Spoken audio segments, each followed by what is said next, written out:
संपूर्ण देश में संविधान बचाने की लड़ाई लड़ने वाली आजाद समाज पार्टी काशीराम के राष्ट्रीय अध्यक्ष भाई चंद्रशेखर आजाद जी की चुनावी सभा में सम्मिलित हुए मेहगांव क्षेत्र के हजारों किसानों भाइयों बहनों का बहुत बहुत आभार।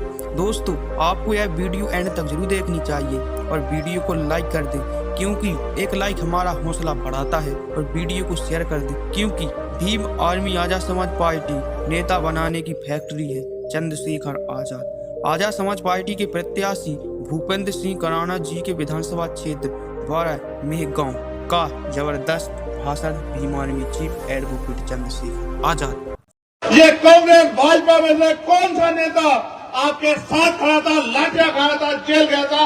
आप अपने मन से पूछ के बताओ। क्या इनका रिश्ता आपसे सिर्फ वोट का ही है? आपने देखा नहीं, आपने भाजपा को हराने के लिए, भाजपा के लिए जो लाठियां आपकी पीठ पे डाली, उनसे बचने के लिए आपने कांग्रेस को वोट दिया। लेकिन 1.5 साल में कांग्रेस के लोग कांग्रेस पार्टी को तोड़ के और भारतीय जनता पार्टी में शामिल हो गए। जो पार्टी अपने विधायक नहीं रोक पाई, अपने विधायकों की रक्षा नहीं कर पाई, वो आपकी रक्षा कर लेगी क्या? बताओ। जो अपने ताकतवर, देखो उनके लोग झूठे थे, उनके लोग लालची थे, वो लोग भागे, जनता नहीं भागी। जनता ने तो तय किया था कि भाजपा की का ढक्कन बंद करना, और आपने करके भी दिखाया। लेकिन मुझे बताओ मेरे लोगों, वो अपने स्वार्थ में चले गए, इससे आपको क्या मिला? कुछ मिला? और आप उनसे उम्मीद क्यों करते हो कि वो आपको कुछ देंगे? अगर वो इतने अच्छे होते, आप ये सोचो और इतिहास को याद करो, वो इतने अच्छे होते तो बाबा साहब अम्बेडकर को अपने 4 बच्चे कुर्बान करने पड़ते। अगर वो इतने अच्छे होते तो बाबा साहब अम्बेडकर को पार्टी बनानी पड़ती, बाबा साहब अम्बेडकर को घर घर जाके लोगों को जागरूक करना पड़ता। और वो इतने अच्छे थे तो भारतीय संविधान से पहले उन्होंने हमारे अधिकारों की लड़ाई क्यों नहीं लड़ी? मेरे लोगों, अपने मन से पूछ के देख। जो जुर्म, जाति, अन्य अत्याचार और अधिकार विहीन रहे आप लोग। आपको पढ़ने का अधिकार नहीं था, आपको घूमने की आजादी नहीं थी, आपको खेती किसानी करने की आजादी नहीं थी, आपको विदेश जाने की आजादी नहीं थी, आपको मकान बनाने की आजादी नहीं थी, आपको उद्योग धंधे करने की आजादी नहीं थी। आपके बीच से एक आदमी खड़ा हुआ जिनको हम बाबा साहब अम्बेडकर के रूप में जानते हैं, और उनसे पहले छत्रपति साहू जी महाराज, जो कुर्मी कुल के थे, कुर्मी, गुर्जर, मराठा एक ही कुल है पूरा। छत्रपति साहू जी महाराज ने 1902 में आरक्षण की व्यवस्था की। उससे पहले डॉक्टर बाबा साहब अम्बेडकर ने, जिनको गुरु माना, राष्ट्रपिता ज्योतिबा फूले ने, उन्होंने और उनकी पत्नी ने तमाम तरह के अपमान सहे और हमें हमारे पैरों पे खड़ा करने के लिए 18 स्कूल खोले। मेरे लोगों, जब मैं आया, मुझे आगे हमारे नौजवान भी मिले। मैं आपसे भी पूछ रहा हूं और अपने दिल पे हाथ रख के गवाही देना। आप 12 फरवरी को जुटे थे मेरे साथ भोपाल में, और हमने अपना मांग पत्र सौंपा था सरकार को। आपके पास लाखों की भीड़ थी, लेकिन वोट की शक्ति उस समय नहीं थी, चुनाव नहीं था। आपके पास MP MLA नहीं थे, उन्होंने आपकी बात को नजरअंदाज कर दिया। आपको समझ आया कि लाखों की भीड़ भी कुछ नहीं कर सकती है। लेकिन अगर सोचो, आपके 10 MLA यहां होते तो मैं इस सरकार के गले में हाथ डाल के आपके सारे काम करवा देता। अभी मुझे हमारे लोग मिले, कह रहे भैया मान सम्मान नहीं मिल रहा है। आप मुझे जवाब देना मेरे लोगों, जो मिशन का काम करते हैं वो मान सम्मान की परवाह करते हैं क्या? आप मुझे अपने मन से बताओ, कोई ऐसा महापुरुष बताओ जिसने अपमान ना सहा और अपमान सह के इस लड़ाई को ना लड़ा। एक बताओ। क्या बाबा साहब अम्बेडकर ने अपमान नहीं सहा? तमाम तरह की प्रतिभा होने के बावजूद भी अपमान सहते रहे, आरोप प्रत्यारोप सहते रहे। जब बाबा साहब अम्बेडकर अपने समाज को जगाने के लिए काम कर रहे थे, लोग कहते हैं अंग्रेजों के एजेंट हैं। जब मान्यवर काशीराम साहब क्लास 1 के अफसर अपनी नौकरी छोड़ के इस काम को कर रहे थे, तो लोग उन्हें, कांग्रेस बीजेपी के लोग कहते हैं CIA के एजेंट है। और आज अगर आप काम कर रहे हो तो आपके बीच में कुछ बिकाऊ टाइप के लोग हैं, आपको भटकाने का काम करेंगे। मैं आपसे पूछना चाहता हूं, अपने दिल में हाथ रख के जवाब दो। आपकी तरफ जब जब अन्याय की आवाज उठी है, आपके साथ भीम आर्मी आजाद समाज पार्टी को छोड़ के कौन खड़ा था? अपने दिल से जवाब दे के बताओ, कोई था क्या? आपसे चुनावी रिश्ते रखने वाले लोग आपके बीच में आएंगे, बड़ी बड़ी सभाएं करेंगे और कहेंगे ये आपकी जाति के नेता। मैं आपसे पूछना चाहता हूं, हमारे बहुजन समाज के लोग यहां बैठे हैं, जब आपके गुर्जर समाज में 25 तारीख को अन्याय हुआ, उसके बाद एक नेता बताओ कांग्रेस बीजेपी का जो आपके पक्ष में खड़ा होकर लड़ने का काम किया किसने? आप बताओ। आप ये समझते हो जाति से नेता होता है? नहीं, वो सिर्फ अपनी पार्टी के सच्चे सिपाही हैं, आपके समाज के सिपाही नहीं है। उनको अपनी पार्टी के लिए समर्पित रहना है, समाज से उनका कोई लेना देना नहीं। जो समाज के लिए समर्पित है वो यहां बैठे हैं।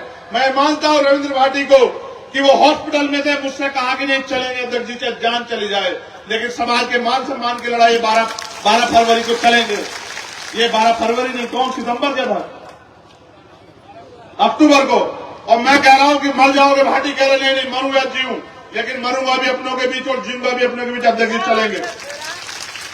भूपेंद्र कराड़ा आम आदमी पार्टी में थे, मैंने इनसे पूछा कि भाई तुम्हारे समाज के लोगों की खाल उतारी जा रही है, तुम आम आदमी पार्टी का झंडा उठा, अपने नेता कहो, बोले। जब इन्होंने कहा बोलो तो उन्होंने कहा तुम जातिवादी हो, तुम गुजरों की बात कर रहे हो, निकलो हमारी पार्टी से। एक सेकंड नहीं लगाई, भूपेंद्र ने कहा ये रखिए आपकी पार्टी, अगर मेरे समाज की बात आएगी और मैं उनकी लड़ाई नहीं लड़ता कमजोर वर्गों की, ऐसी पार्टी का कोई मतलब नहीं, मैं पार्टी को ठोकर मारता। हमारे लोगों को भले मैं समझता हूं उनके मन में होगा कि मैंने भूपेंद्र को यहां क्यों मौका दिया, उसका कारण मान्यवर काशीराम साहब कहते थे जिनका नेता नहीं होता उनका कुछ नहीं होता, जिनका दल नहीं होता उनमें बल नहीं होता, जिनके पास बल नहीं होता उनकी समस्याओं का हल नहीं होता। मैं मानता हूं कि भूपेंद्र यहां मजबूत है, आपकी आवाज बनेगा, आपके सामने खड़े होगा, कल आपकी तरफ कोई जुल्म होगा ये सीना तान के खड़ा होगा अपने भाइयों की रक्षा के लिए, इसलिए मैंने भूपेंद्र को मौका दिया। यहां हमने 100 से ज्यादा प्रत्याशी लड़ाए और उन 100 में से 70 प्रत्याशी हमने अपनी पार्टी संगठन के कार्यकर्ताओं को लड़ाया। 10-20 लोग ऐसे भी चाहिए जो इस समाज की पहरेदारी कर सके और इस समाज में एकता बना सके। हम एकजुट हुए बगैर इनका मुकाबला नहीं कर सकते। आप राम खिलाड़ी जी को भूल गए हो क्या? बताओ। एक समय था राम खिलाड़ी जी का नाम था, राम खिलाड़ी जी हर कमजोर की आवाज थे, लेकिन उस राम खिलाड़ी को क्या मिला आपके आवाज, आपकी लड़ाई लड़ने पे? उनकी हत्या की गई और हत्यारे बेखौफ होकर घूम रहे हैं। और दशरथ भाई यहां बैठे अभी मुझसे कह रहे थे पता नहीं भाई कौन सी गोली मुझे कहां से आके लगेगी।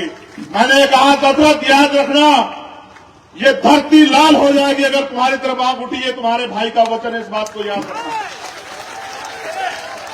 ये लड़ाई स्वाभिमान सम्मान की है।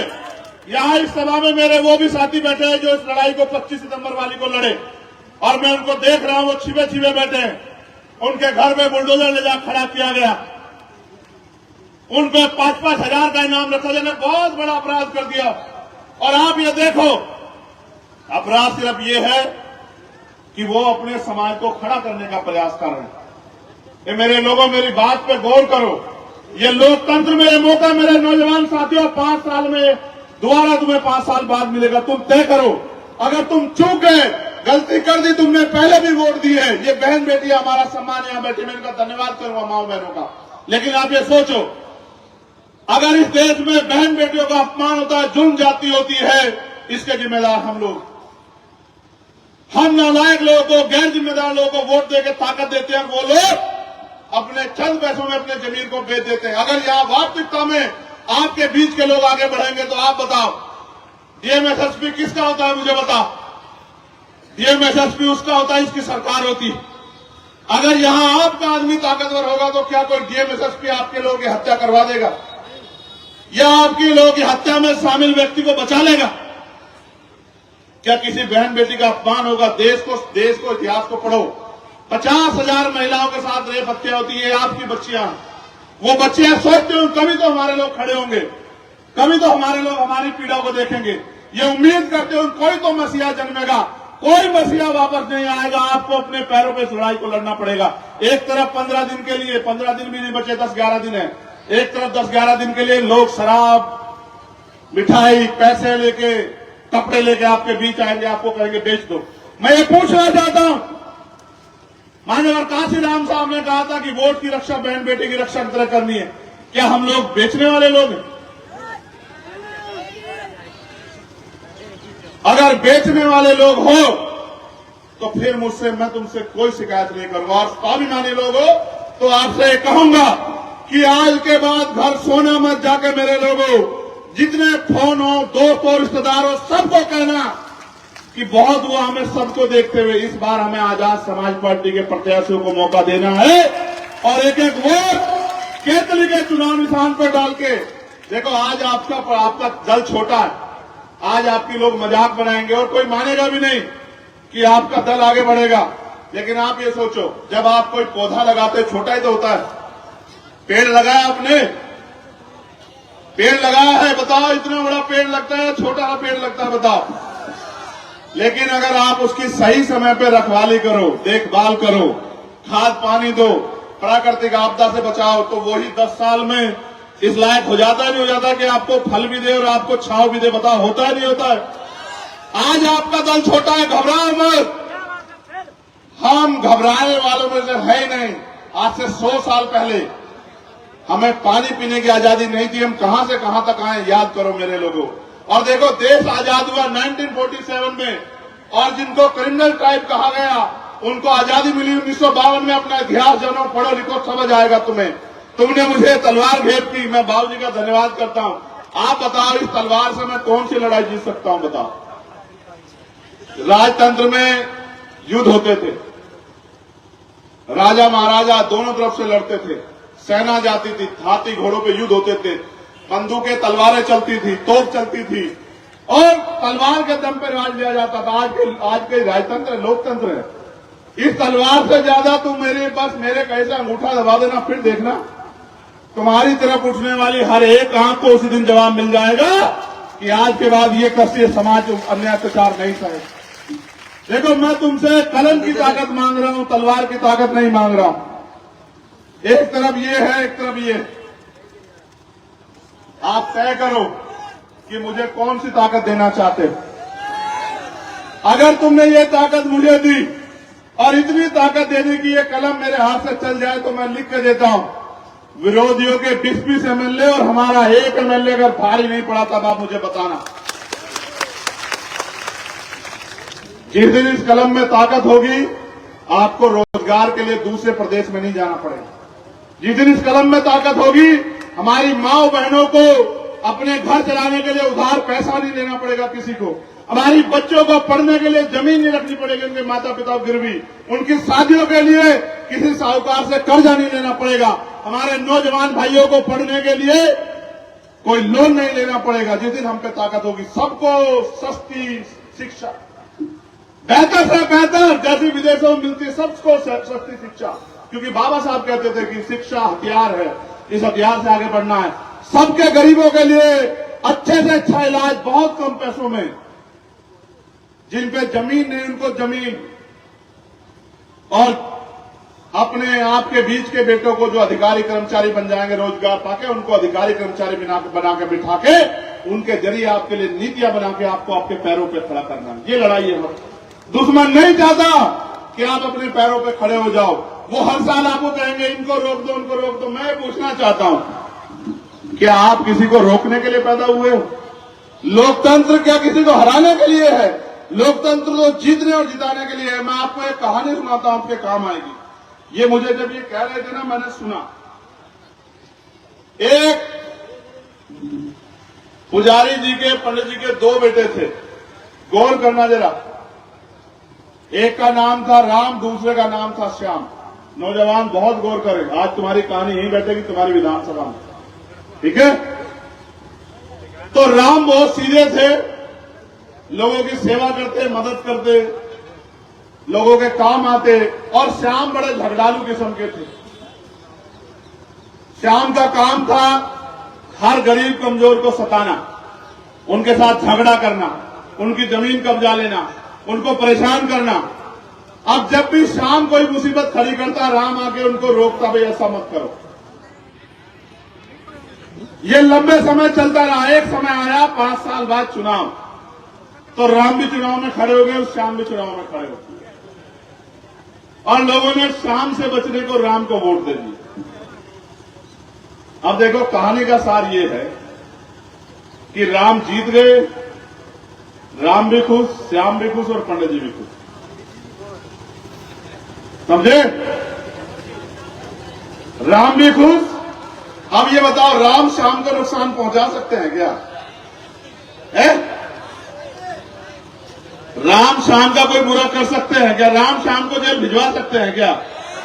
तो मैंने आपको बताया कि आपने श्याम से बचने के लिए राम को ताकत दे दी। घर एक ही है दोनों का, समझ रहे हो? राम भी खुश, श्याम भी खुश और पंडित जी भी।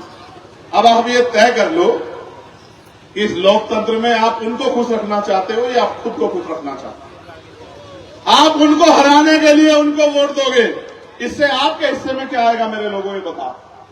कल उनके दरवाजे पर जाओगे, वो गेट बंद करके कहेंगे नेताजी यहां है नहीं। ऐसे लोगों को ताकत देना चाहते हो? बहुत बेवकूफ बना लिया। सदियां सदियां बीत गई और आजादी के भी 70 साल बीत गए। कहते हैं कि देश में भ्रष्टाचार है, देश में चोरी है, लूटमारी है, सारी पुलिस यहां है, सारी इंटेलिजेंस यहां है, सारी एजेंसियां हैं, फिर लूटपाट भ्रष्टाचारी कैसे हो रही है? सारी सब कुछ साधन आपके पास है, फिर रेप हत्या क्यों हो रही है? क्या आप पे जवाब है कि भाई इंदल गुजर की जो हत्या उसका जवाब आपके पास है? जब सारी पुलिस सारी एजेंसियां है तो इंदल गुजर की हत्या क्यों हुई? जवाब दो मेरे लोग। आप पे जवाब है। आपके वाल उठाने के लिए मैंने कमल नागर को हिम्मत दी। वो आपके बीच का बच्चा आपकी लड़ाई लड़ता था, उसको उठा के जेल में बंद कर दिया। क्या आप पे जवाब है कि उसको जो जेल में काली रातें काटनी पड़ रही, इसका जवाब कौन देगा? क्या आप पे हिम्मत है जवाब देने की? आज उसकी पत्नी हमारे बीच बैठी है। मैं बिटिया से कहूंगा यहां, मैं नहीं जानता कि उसके पास तुम्हें देने के लिए, उसके पास पर्चा भरने के लिए पैसे थे या नहीं थे, लेकिन मैंने उससे कहा कि बिटिया हिम्मत दिखाओ, आज नहीं तो कल गरीबों को खड़े होना है अपने पैरों पे, किसी के भरोसे मत रहो।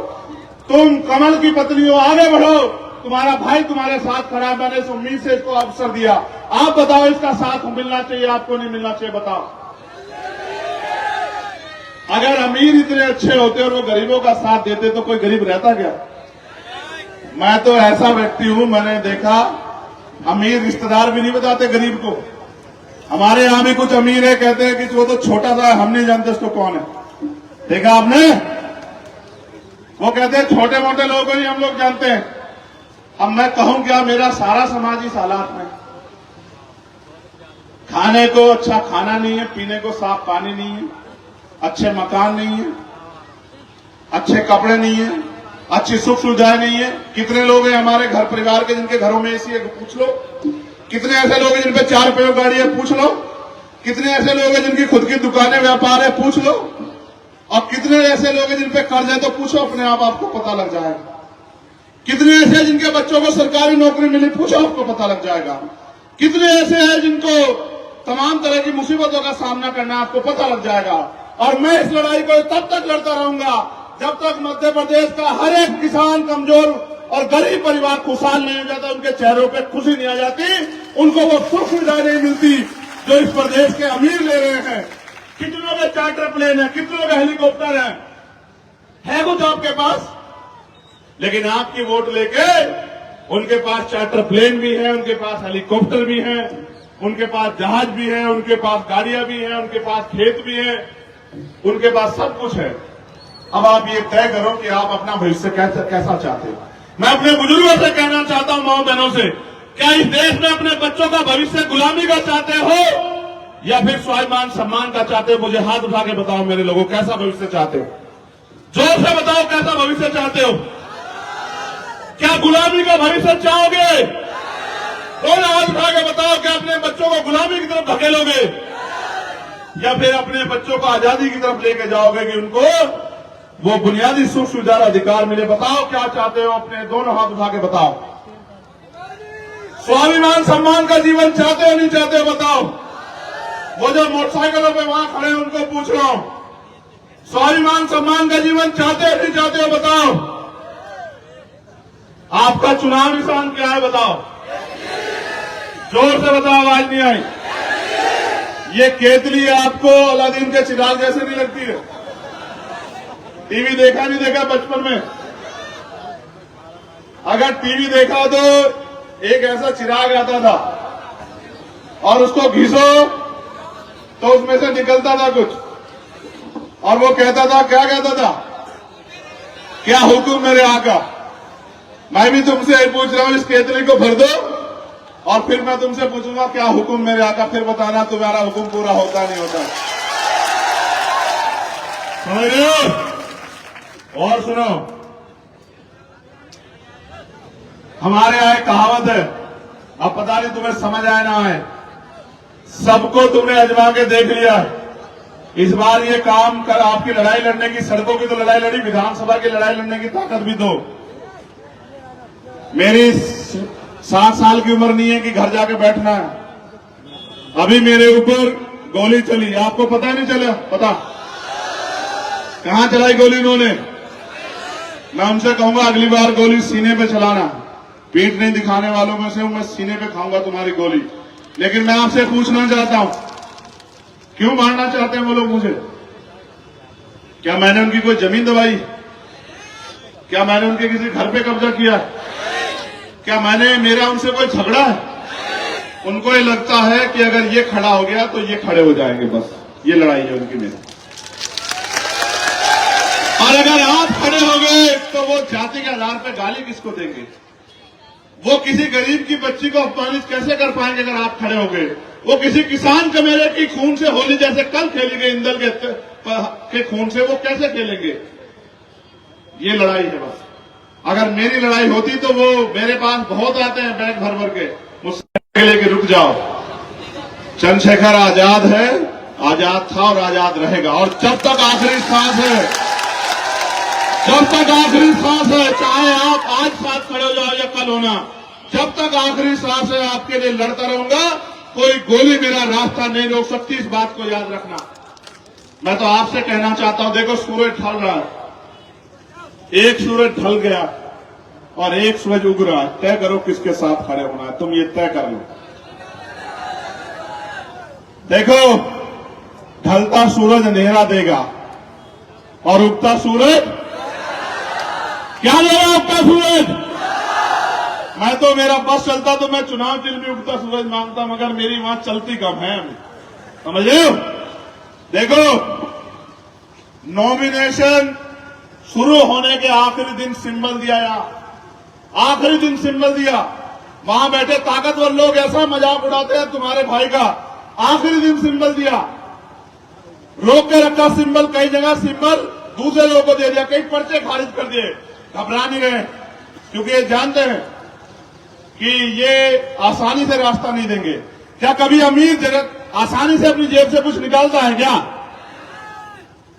तो इसलिए कह रहा हूं, आपसे आखिरी बार पूछना चाहता हूं, हो सकता है आपके बीच ना आ पाऊं, और ये भी नहीं पता अगर एक विधायक सभा करता कितनी फोर्स लगी होती है, आप यहां बताओ। ये मेरे पुलिस के 3, 3, 6, 3, 9, 10, 11,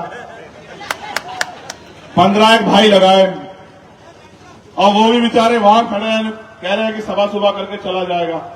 छोड़ दो, यहां इस भीड़ में कोई भी जिस तरह के हालात हैं कोई नुकसान पहुंचा सकता है, लेकिन तुम्हारी जिंदगी से किसी को फर्क नहीं पड़ता। तुम मरो या जियो, इससे कोई फर्क नहीं पड़ता। ये जिम्मेदारी तुम्हारी है। तुम ये सोचते हो ये बेचारे रक्षा करेंगे, तुम्हें करनी है रक्षा। अगर तुम चाहते हो चंद्रशेखर आजाद जिए तो अपने आप बनो सिपाही, अपने आप लो ये बागडोर हाथ में संभालो। मैं उनकी गलती नहीं निकालता, क्योंकि वो तो बेचारे सरकार के साथ चलेंगे, मगर मैं उनको भी कहना चाहता हूं, मेरे साथियों, तुम भी हमारे बीच के हो, रुक जाओ। इधर जब हमारे विधायक जीत के आएंगे और हमारे जरिए सरकार बनेगी, उस दिन मैं तुमसे बात करूंगा, याद रखो, चिंता मत करो, समय बदलेगा। ऐसा थोड़ा है कि लोकतंत्र में हमेशा कमजोर रहेंगे हम लोग, कमजोर रहोगे। ये लोकतंत्र है, कमजोर नहीं रहेंगे। जिस दिन ये ताकत, ये कमजोर अपनी ताकत समझ गए और इकट्ठे हो गए, जैसे एकता आज यहां दिख रही है, अगर इन्होंने गांव में बना ली और ये किसी के बहकावे में नहीं आए, किसी के पैसों के लालच में नहीं पड़े, और इन्होंने स्वाभिमान सम्मान की लड़ाई लड़ी, तो मैं इसी बार दिखाऊंगा कि जो अधिकारी कर्मचारी आपको आंख दिखाते हैं वो आपके घरों पे आके सैल्यूट मारेंगे। तुम लोगों को मेरी बात को याद रखना। जिन अधिकारी कर्मचारियों के दफ्तरों में तुम लोग घंटे खड़े रहते हो, वो तुम्हारे दरवाजों में घंटे खड़े रहेंगे कि सर बताइए क्या काम है। अभी क्या लोकतंत्र की शक्ति नहीं समझते हम समझते हैं, हम सब समझते हैं, मगर हम ये भी समझते हैं इस अपमान को सह के हम लोग घबराते नहीं, इस अपमान को सह के हम लोग ताकत बनाते हैं। और क्योंकि अभी हमें बाबा साहब अम्बेडकर के स्टैच्यू में माल्यार्पण करने जाना है, मैं आपसे भी कहूंगा और मैं पहले आपसे कहूंगा, अनुशासन में चलना। तुम्हारे बीच में कोई नहीं आएगा तुम्हारी मदद करने, तुम्हें खुद बनना है सिपाही। अगर मुझसे प्यार करते हो तो अनुशासन में चलना। मैं इनसे नहीं कहूंगा कुछ भी, और मैं उम्मीद करूंगा मैं इनसे कि बेचारे कुछ करें। इनको तो कह के भेजा गया वो क्या करना है। और मैं आपसे भी आग्रह करूंगा बहुत अनुशासन में चलना। और जब रैली खत्म हो जाए, माल्यार्पण हो जाए, तो अनुशासन में जाना। आखिरी बात, अपने नौजवान भाइयों से मोटरसाइकिल लहरा के मत चलाया करो, आराम से चला करो, तुम्हारी जिंदगी कीमती है। चलो एक नारा मेरे साथ जोरदार तरीके से लगाओ, सारी पार्टी देख ली, अपनी बार देख ली, सारी पार्टी देख ली, अपनी बार देख ली, सारी पार्टी देख ली, अपनी बार देख ली। वोट हमारा, राज तुम्हारा। नहीं चलेगा, नहीं चलेगा। बहुत बहुत धन्यवाद भाई सत्येंद्र जी। अब तो बैठिए, अब तो हमारा नंबर है, अब तो बैठिए। औरों को तो आपने गुमराह कर दिया, खड़े रह रहे कि अब तो बैठिए। तो अब तो जब बैठेगा नहीं तब तक बात ही नहीं होगी। रखो रखो, ले लेंगे। बैठो भाई, ऊपर भी बैठो। ये मंच है, इसकी गरिमा बनाओ। पहले बैठिए, बिठाओ बिठाओ बिठाओ, बोल के बैठो। बैठो, जब तक आप बैठोगे बात नहीं होगी।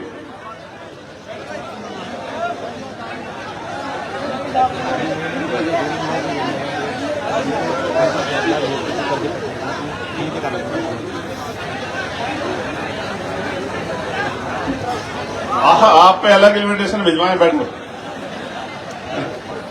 बैठो, ये बैठ जाओ, बैठो। आप ही की तो गलती है कि आप पहले कुर्सी पर नहीं बैठे, तभी तो यहाँ खड़े होना पड़ रहा है। बैठो, मीडिया को छोड़ के कोई नहीं खड़ा होना चाहिए। आप भी ऐसा, ये देखो माए बहने बैठे, इनसे सीखो।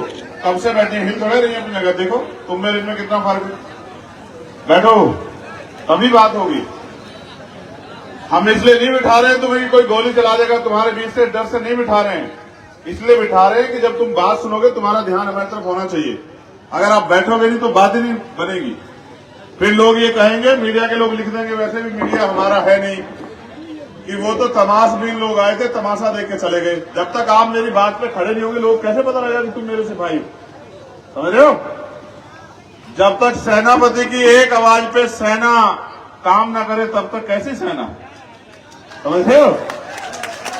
इसलिए एक पत्रकार मत बनो, ये इनका काम है। तुम्हें और काम मिलना है अभी। तुम बैठो, जो टी शर्ट पहने खड़े बैठो ना। ये पत्रकार भाइयों काम मत करो ना, ये इनका काम है, इनको करने दो। जिसका काम है उसी को साझता है। बहुत बहुत धन्यवाद। क्योंकि बहुत लंबा समय हो गया, मैं ज्यादा समय नहीं लूंगा आपसे, लेकिन बहुत जरूरी बात करनी। और मेरा विश्वास है कि इस बार आप मुझे दोबारा ये कहने का मौका नहीं देंगे दोनों तरफ कि बैठ जाओ। और बहादुर साथियों से कहूंगा, तुम्हारे बीच में अगर कोई अनुशासन तोड़े तो अपने दम दिखा के खींच के बिठा देना। आता है ना बिठाना? हाँ हाँ, मैं जानता हूं, मैं तुम्हारे बल को जानता हूं। समय समय पे भारत की धरती पे जन्मे सभी संतों, गुरुओं, महापुरुषों को नमन करता हूं। करुणा के सागर तथागत गौतम बुद्ध, संत शिरोमणि सदगुरु रविदास जी महाराज, भगवान वाल्मीकि महाराज, गुरु नानक देव, संत कबीर, सम्राट मीर भोज जी को भी नमन करता हूं।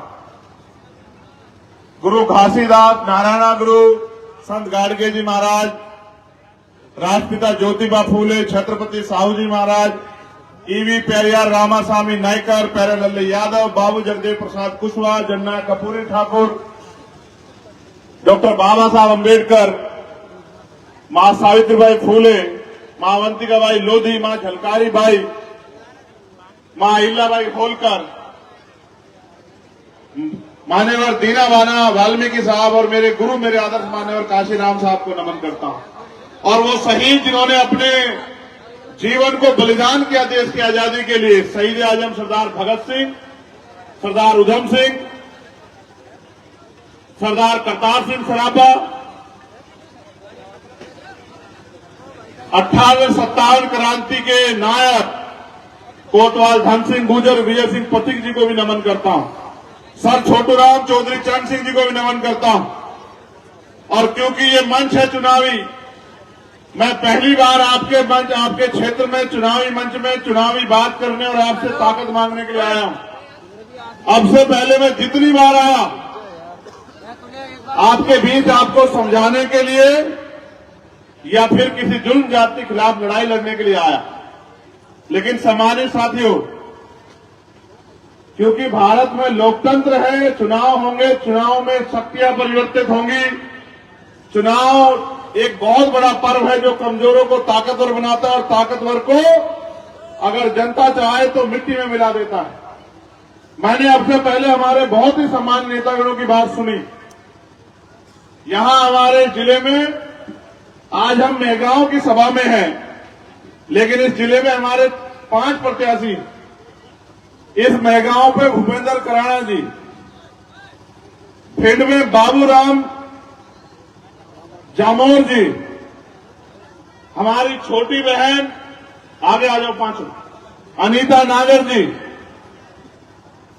लाहौर हमारे प्रत्याशी हैं अविलाटो कुशवाहा जी, अविलाट कुशवाहा जी, और हमारी 5वीं प्रत्याशी है पूजा नरवटिया जी, जो आज हमारे बीच अभी मौजूद नहीं, उनकी तबीयत खराब है, लेकिन उनके पति यहां हमारे बीच मौजूद। एक बार इन 5 की तरफ देखो, पहचानो, ये किसी धन्ना सेठ, किसी राजा महाराजे के बच्चे तो नहीं है। देखो, ये किसी उद्योगपति, किसी धन्ना सेठ, किसी माफिया के परिवार से तो नहीं है। और अगर देख लिया तो फिर मैं अपनी बात की शुरुआत करूंगा। देख लिया आपने इनको? चलो बैठ जाओ, बैठ जाओ।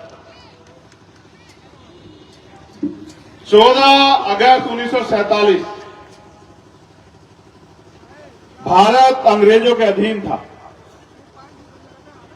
हमारे क्रांतिकारियों, आंदोलनकारियों के संघर्ष की बदौलत 15 अगस्त 1947 को हम लोग आजाद हुए। लेकिन ऐसी आजादी के बाद भी कई बार यहां आई, जब मैं अपनी बात रखूंगा आपको समझाऊंगा। 14 अगस्त को जिसकी जेब में जो पैसा था, जो जिसके पास जो जमीन थी, जिसके पास जो उद्योग था, जिसके पास जो शिक्षा थी, जिसके पास जो व्यवसाय था, 15 अगस्त को आजादी के बाद भी उसमें कोई बड़ा परिवर्तन नहीं। सत्ता अंग्रेजों से ट्रांसफर हो गए और यहां जो उस समय के नेता आगे बढ़ रहे थे उनके हाथ में चली आई। 16 अगस्त को, 17 अगस्त को, 18 अगस्त को, 19 अगस्त को आपकी हालात वही थी जो 14 अगस्त को थी। बस एक नाम आजादी आपके साथ जुड़ गया था कि आप अंग्रेजों से आजाद हो गए। भारत के कमजोर किसान, नौजवान, मजदूर और देश की तमाम महिलाओं को अगर भारत में वास्तविक आजादी मिली तो वो मिली 26 जनवरी 1950 को, जब डॉक्टर बाबा साहब अम्बेडकर का लिखा संविधान इस देश में लागू हुआ। और वो संविधान ये कहता है कि देश के हर एक नागरिक को बराबरी का अधिकार है, स्वाभिमान सम्मान से जीने का अधिकार है, पढ़ने का, आगे बढ़ने का और तरक्की करने का अधिकार है, और इस देश के तरक्की में सहयोग करने का अधिकार। राजशाही में ऐसा नहीं था। जब हम लोगों के अधीन थे, जब अंग्रेजों से पहले हम मुगलों के अधीन थे, मुगलों से पहले हुन, शक, यवन और तमाम लोगों के हम लोग अधीन थे, राजशाही थी, तो राजा का जैसा आदेश आया था हम लोगों को मानना पड़ता था। राजा के दूत आके जो कह देते थे